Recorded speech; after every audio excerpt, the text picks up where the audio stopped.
Hi. So I was right as usual. They're gonna win by 20 against the Jets. Actually, I was wrong. One of my commenters on YouTube, knowledge of thyself, all one word, he was right. I might qualify that with we eat rookie quarterbacks not named Josh Allen for brunch. But Anthony Barr wants no part of Josh Allen. So going up against the Jets, I think his name Tom Arnold is the Jets quarterback. They didn't have much trouble. I mean, Tom Arnold wasn't very good for the Jets, and the Jets receivers didn't help him out. I mean, the Jets offense was horrible. I didn't actually see the game live though because my ex-wife scheduled our kid's birthday during the game, which she always does. So I didn't see the game live. I had to, watch it after I already knew the outcome. So it was like, it's a different experience. When I watch it live, I get so enraged at every play. And when I watch the replay, I still got really enraged with every play, but at least I knew they would win. Yeah. I think the first question going into the game was, would the Vikings run the ball? Mike Zimmer said we got to continue to run the ball. Not really, no. In fact, they were quite horrible at running the ball, but they did have a couple really big runs. It was kind of the Adrian Peterson style of running where you get nothing, -5, 1, -4, fumble, and then you get like a 60-yard or whatever it was, 40-some yard touchdown run. I mean, that's how it was. And so they couldn't actually move the ball in there, but they did get a couple big runs. And there was, of course, a couple points where Zimmer got really excited, and at one point even started to disrobe. He was so excited. So it's enough, Mike. Settle down. The pass blocking seemed a lot better for the Vikings. 39, and Cousins all day to throw. It seemed like Cousins had time consistently to throw the ball, but the O-line still wasn't that good. They didn't run block that well consistently, and lots of penalties, holding penalties, and there was should have been a false start on the one of Murray's touchdown runs. But at least for once, the O-line wasn't the problem. I'm starting to get kind of sick of Kirk Cousins, honestly. I'm sorry if people like him, but $28 million gets you two of the stupidest plays I've ever seen. I mean, the 3rd and 21 where, like, this makes me understand why Mike Zimmer wants to run the ball, Like, you're not going to get the first down. The only thing that can happen is probably a really bad play. One knock on Kirk Cousins that he does not have that clock in his head. So Cousins drops back to pass, and it looks like he's sprinting, pulling a Jim Marshall, sprinting to the goal line to try to get a safety, trying to reach across the line to get a safety. You wouldn't see a bad rookie quarterback make that play. You do not take chances. You dump the ball and you throw it away. And then, of course, the other play was the lateral throwaway to Diggs. It's like you can't like throw a lateral into the ground and have it be a dead ball. Especially after that lateral that almost lost us the Philly game. You're doing that when you're trying to protect the lead. And your offensive line is blocking better, so you don't need to do these stupid trick plays. Stupid play. And then, of course, the batted passes. I think there were at least 3 and maybe more. I lost count. It's like every game. Batted passes, stupid plays. $28 million. Yeah, you can make you a good throw on 4th and 8. That was great, but I'm not seeing it with Kirk. I had my list of overrated Vikings, before the season. I should have put him on it, honestly. He belongs on it. I do think not having Sendejo has actually helped Harrison Smith play better in pass coverage, notwithstanding the horrible touchdown he gave up in the first quarter, I believe. Harrison Smith has to carry him all the way. He does not. That's an easy pitch and catch.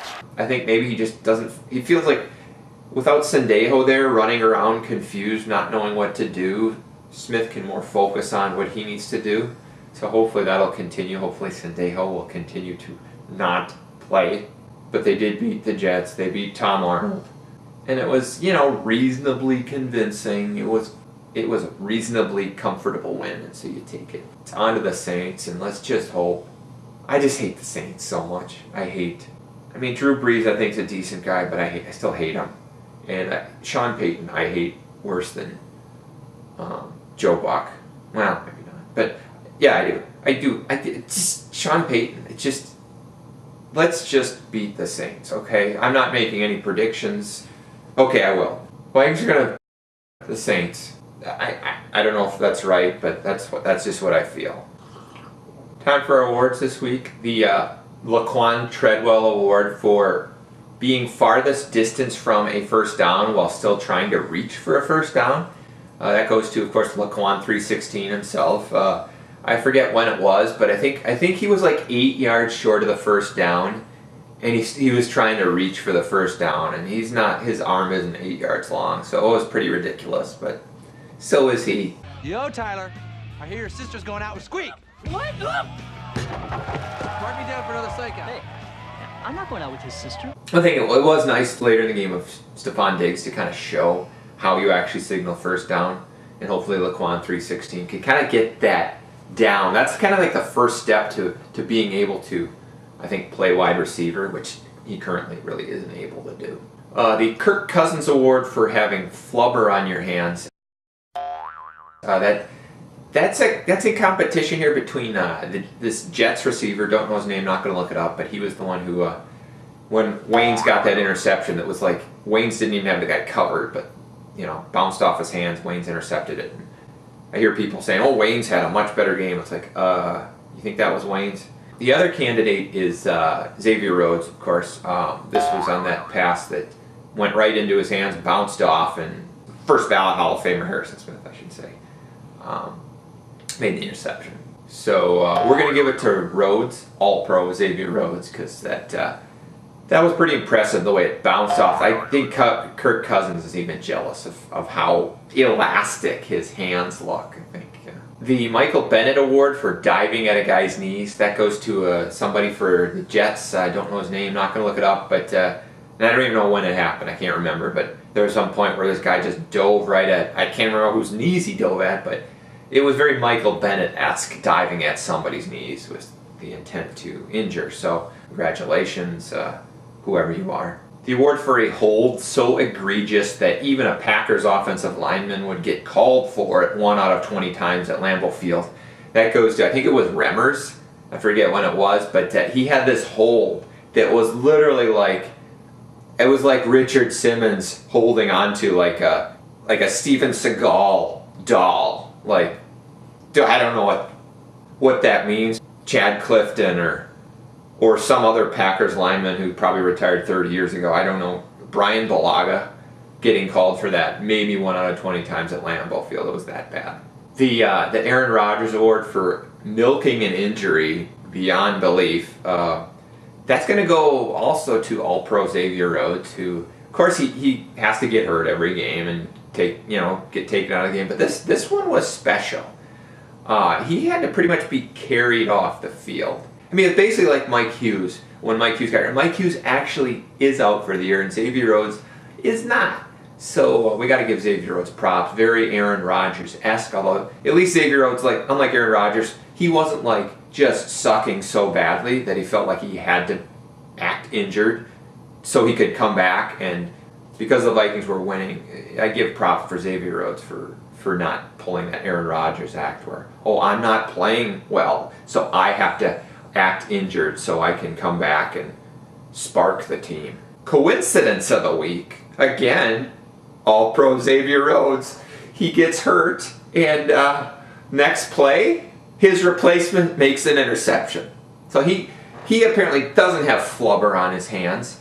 He's able to kind of corral that ball, and so what a coincidence. Sort of like Sendejo being out and the Vikings defense playing better. Xavier Rhodes goes out, his replacement gets an interception immediately. What a coincidence. Answered prayer of the week. I don't like to, bring religion into this too much, because I know people have different beliefs, and some have no beliefs, and whatever you choose is fine. But my answered prayer of the week was that interception by Xavier Rhodes' replacement. I was so praying that would happen, just so I could make fun of All-Pro Xavier Rhodes. So thank you, Lord. Our out of context quote of the week that will be used by Skip Bayless in his next book. Now, we had this one a couple weeks ago. I got some thicker heels on, yeah. Of course, this goes to Troy Aikman again. So you're saying there's a chance Well, I definitely think there's a chance. Because Skip Bayless loves to go after Troy Aikman, unjustified. Well, Skip Bayless loves to go after everybody for no good reason because he's a dink. But so our final award, this goes back to last week. This is the guy who is sucking currently and is going to continue sucking permanently. That was Josh Rosenbergowitz-Goldsteinfels.